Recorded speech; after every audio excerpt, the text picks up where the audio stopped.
The serpent was the shrewdest of all the wild animals the Lord God had made. One day he asked the woman, "Did God really say you must not eat the fruit from any of the trees in the garden?" "Of course we may eat fruit from the trees in the garden," the woman replied. "It's only the fruit from the tree in the middle of the garden that we are not allowed to eat. God said, 'You must not eat it or even touch it. If you do, you will die.'"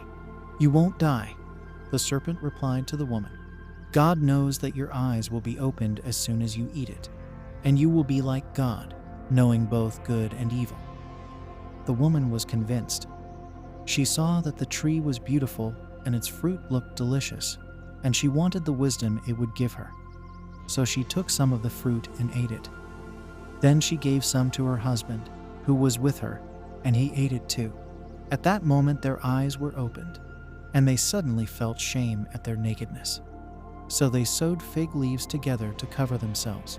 When the cool evening breezes were blowing, the man and his wife heard the Lord God walking about in the garden. So they hid from the Lord God among the trees. Then the Lord God called to the man, "Where are you?" He replied, "I heard you walking in the garden, so I hid. I was afraid because I was naked." "Who told you that you were naked?"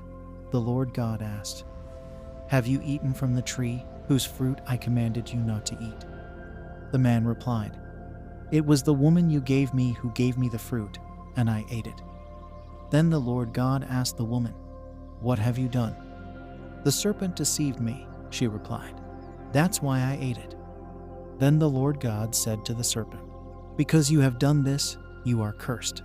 More than all animals, domestic and wild, you will crawl on your belly, groveling in the dust as long as you live. And I will cause hostility between you and the woman, and between your offspring and her offspring.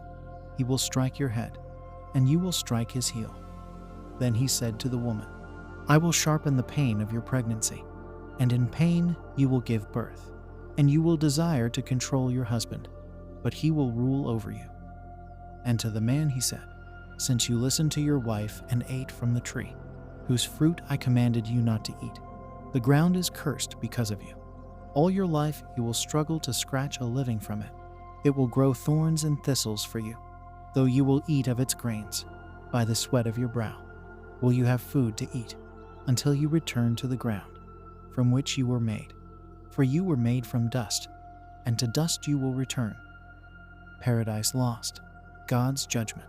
Then the man Adam named his wife Eve, because she would be the mother of all who live.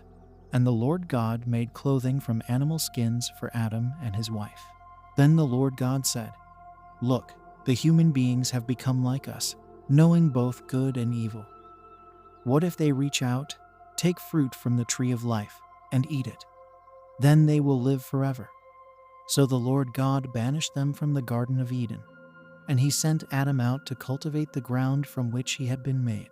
After sending them out, the Lord God stationed mighty cherubim to the east of the Garden of Eden, and he placed a flaming sword that flashed back and forth to guard the way to the tree of life.